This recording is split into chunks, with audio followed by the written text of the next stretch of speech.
The number one question I always get is, how do I actually start calisthenics? And I've heard a range of different information, either saying start whenever you want or pick a random skill and just stay consistent.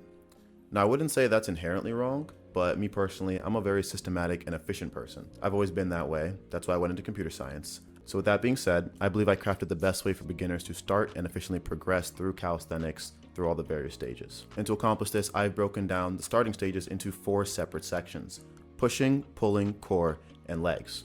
And we're gonna start off with the pushing.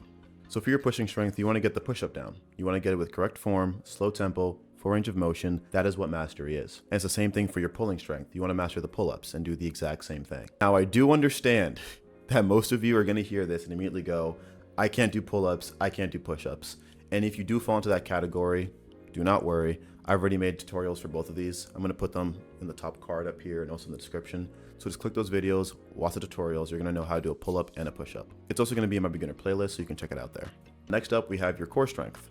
Now, I always tell everyone to aim to do an L-sit when they first start, but I know that's not really attainable for a lot of people. Some people find it easier, some others find it harder. So for now, I would say bare minimum, at least get a 1-minute plank down as part of the circuit. And lastly, this one isn't too crazy at all.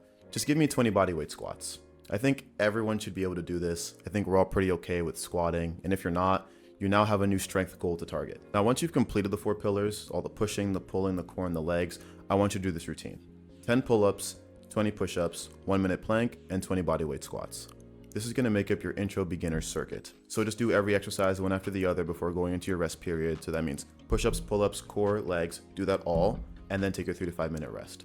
Now, if you absolutely really need to rest, you can't do them one after the other, take a 1-minute rest between each exercise and then take your 3 to 5 minute rest. The end goal is to complete at least 5 sets of this. Now, when you first start off, I know it's gonna be very unlikely that you're gonna do all 5 sets. You're realistically gonna do 1 to 3 sets and then work your way up to 5. No shame, it's what I had to do too. Now, in my opinion, this is how everyone should start off. And once you have this base level completed, you're now ready to move on to learning your first skill, because now you have a strong, solid foundation to build upon. Alternatively, if you're just to go into skill training without any prereqs, you'd most likely injure yourself, you wouldn't be strong enough, and we all know that skipping steps makes you run into more issues than just taking it nice and slow. So you should definitely do this rather than just jumping in. Calisthenics is all about putting everything together into full body mastery.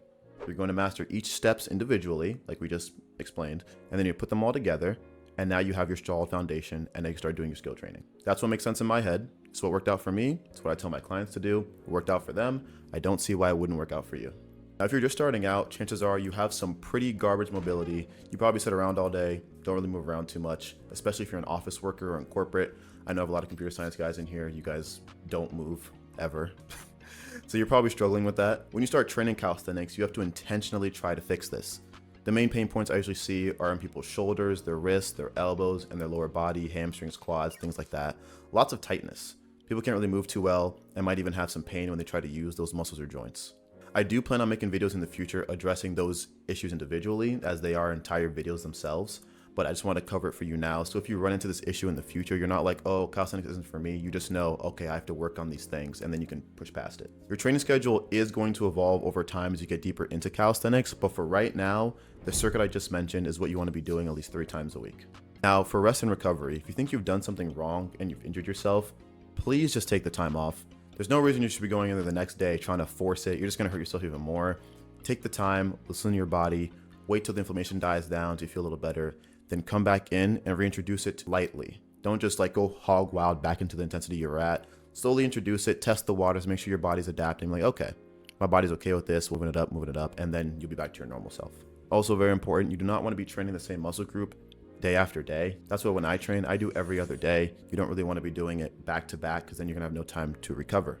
Your muscles grow when you're resting, not when you're working out. So you just shouldn't be doing the same thing over and over. Now, if you're completely new to this, I'm gonna say you're probably gonna be sore the first 3 days, 4 days-ish after your first session. But as your body adapts and your recovery is a little better, you start doing it every other day circuit like I do. But to start off, you're definitely gonna feel it after your first intense workout. First couple sessions, gonna be a bit rough, but that's literally the hardest part. Starting is the hardest part in anything you do. Just get past that little bit and you'll be fine. The most important thing is just to trust the process, stay consistent, and listen to your body. If your body's telling you need a rest, take it. But if you're just being lazy, it's not an excuse. Go in if you can. If you can't, actually take it. And that's gonna lead us into talking about deload weeks. Now, deload week is very important. Every 3 to 4 weeks, you should take a deload week, which is just you doing absolutely nothing. I know for those of you that are lazy, you're going to love this. But for those of you who are fiends for the gym, you're going to hate this. There is another version of the deload week where you do light training instead of just stopping completely. But I personally don't like doing that. I think you should just give it the time you need and just go do something else. But if you're an absolute fiend, no more than 2 sets of your normal training regimen and at a decreased intensity, very light.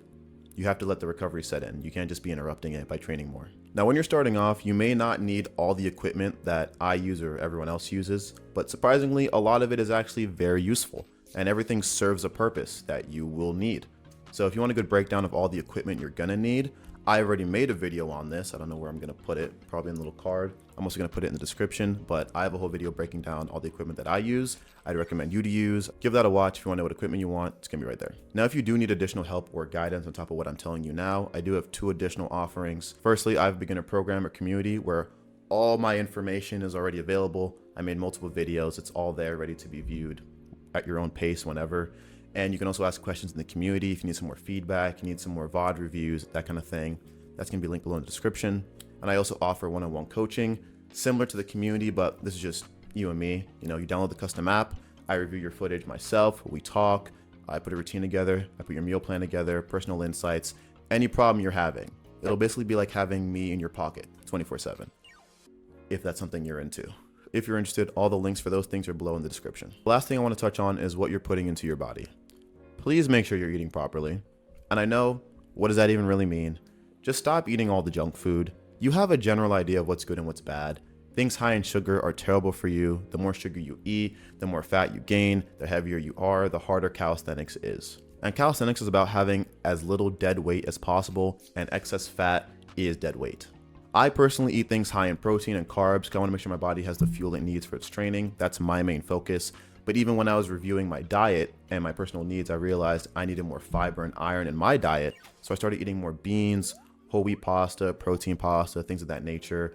I got suggestions to eat cauliflower rice and quinoa. I don't know about you guys, but I'm not eating that. Not doing it. So I found what worked for me, which is why I don't really want to give you a specific thing to eat. You know, the diet should really be tailored to you, and I can't give you a one-size-fits-all solution. So do your research and figure out what you need. But the main pillars are, of course, protein and carbs. Carbs are not your enemy. You need fuel, everything in moderation. So to recap, master the basics, put that into the circuit I gave you, train that circuit up, and then when you're strong enough, you can start training your first skill. And then lastly, get your diet and nutrition under control, everything I mentioned. All those things combined should give you a pretty efficient start to calisthenics. Now, if you're ready to move on and you don't know what skill you should train first, click this video right here, wherever I put it. I'm gonna break it down for you. And if you have any other questions, comment them below and I got you. And as always, follow for more.